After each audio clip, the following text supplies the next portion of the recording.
on se retrouve pour une vidéo recette dans le cas sucré, puisque ces derniers temps, on m'a beaucoup demandé comment faire ces barres maison pour éviter d'acheter celles du commerce. Donc je vous propose aujourd'hui de vous en faire découvrir deux.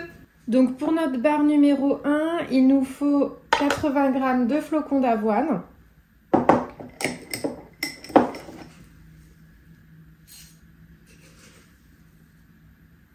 Ensuite, il nous faut 160 g de beurre de cacahuète. Moi, j'ai pris celui de chez Grand Frais.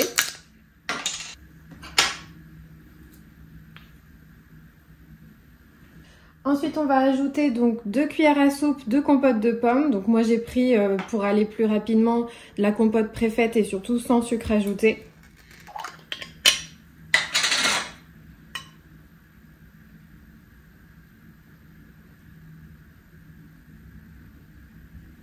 Et pour terminer, on va ajouter 1 cuillère à soupe de sirop d'érable, mais vous pourriez utiliser également du sirop d'agave ou du miel par exemple.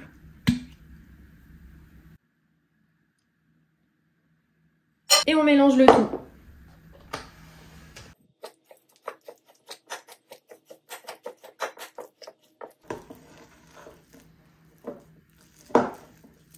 Maintenant que ma préparation est bien homogène, on va venir l'étaler directement dans un moule. Alors moi j'ai pas de moule à barre spécial ou en silicone, donc je vais utiliser un plat comme ça et puis donc je vais venir y mettre ma feuille de papier sulfurisé.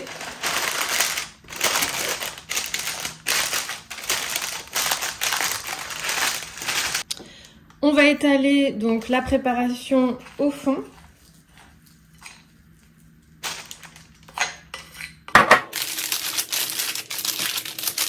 Donc l'idée c'est d'essayer de faire le plus homogène possible. Là mon plat est un peu trop grand, donc j'essaye de faire quelque chose d'assez cohérent en termes d'épaisseur. Ni trop fin, ni trop épais. De toute façon ça se tient bien, vous voyez ça colle. Donc on peut rester sur ce moule même s'il est trop grand. Ok. Maintenant qu'on a bien étalé de manière homogène notre pâte, on va pouvoir ajouter un petit peu de chocolat fondu par-dessus. Moi, je vais utiliser à peu près, je pense, 5-6 carrés de chocolat.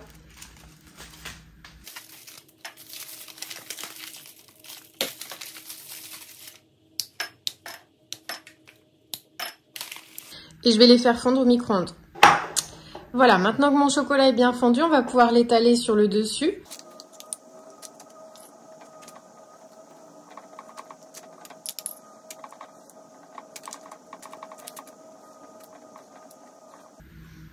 Voilà, maintenant qu'on a étalé notre chocolat, on va le mettre au minimum 1 heure au congélateur avant de le ressortir et découper nos barres. Donc je viens de sortir les premières barres qu'on a faites.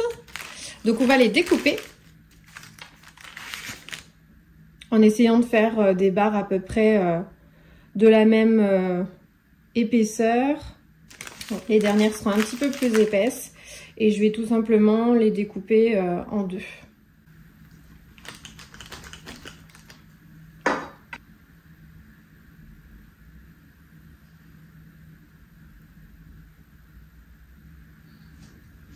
Et je vais les placer dans un récipient pour pouvoir les garder au frigo.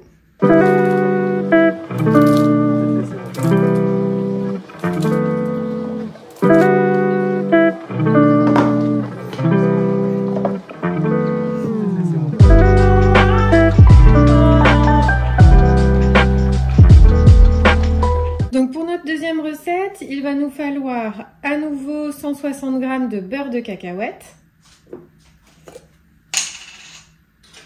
Si vous n'aimez pas le beurre de cacahuète, vous pouvez utiliser aussi beurre d'amande ou de noisette.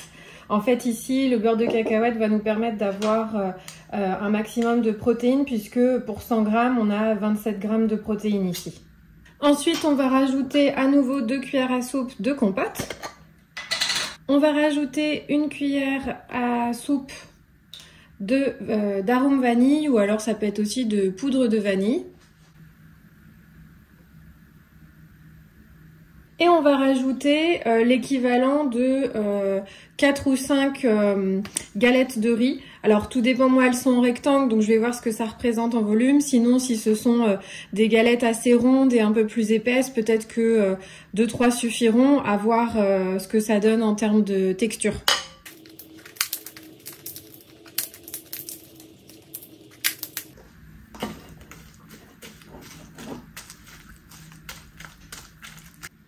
Ok, bon bah écoutez, je pense que là 4 pour moi la texture est plutôt pas mal, donc je vais m'arrêter là.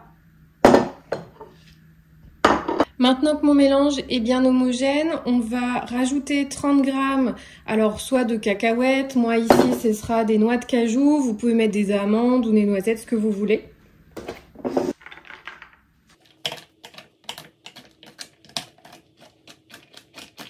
Donc je vais les rajouter à mon mélange.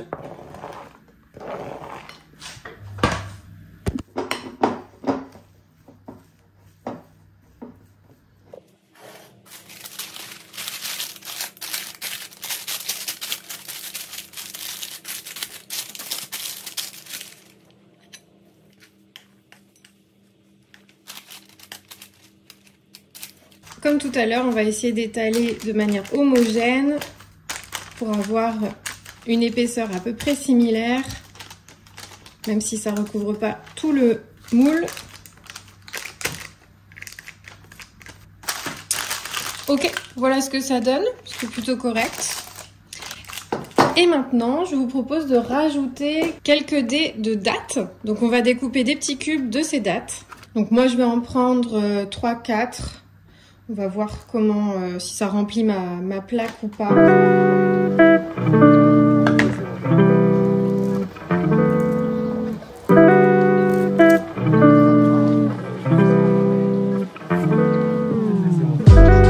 Donc on va venir les étaler sur notre pâte à barre.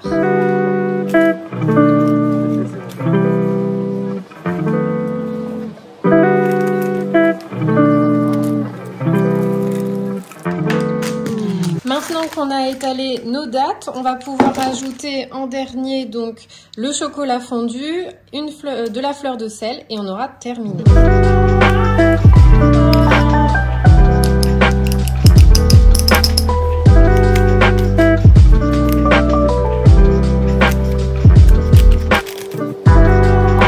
Voilà où on en est. Et la petite touche finale, on va venir mettre de la fleur de sel parce que je trouve que ça se marie super bien le chocolat noir avec un petit peu de fleur de sel pour terminer. Et maintenant, ça part donc 1 heure minimum au congélateur. Je viens de sortir donc les barres du congélateur. Ça fait un peu plus d'1 heure qu'elles sont au congélateur. Donc maintenant, on va pouvoir les découper en petites barres et les conditionner comme on a fait pour les premières.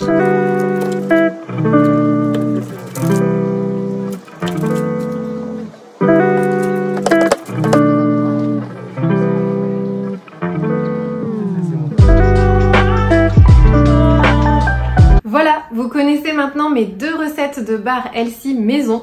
J'espère qu'elles vous auront plu. N'hésitez pas à me dire en commentaire laquelle des 2 vous préférez, ou est-ce que vous êtes des gourmands et des gourmandes comme moi et du coup vous aimez aussi bien l'une comme l'autre.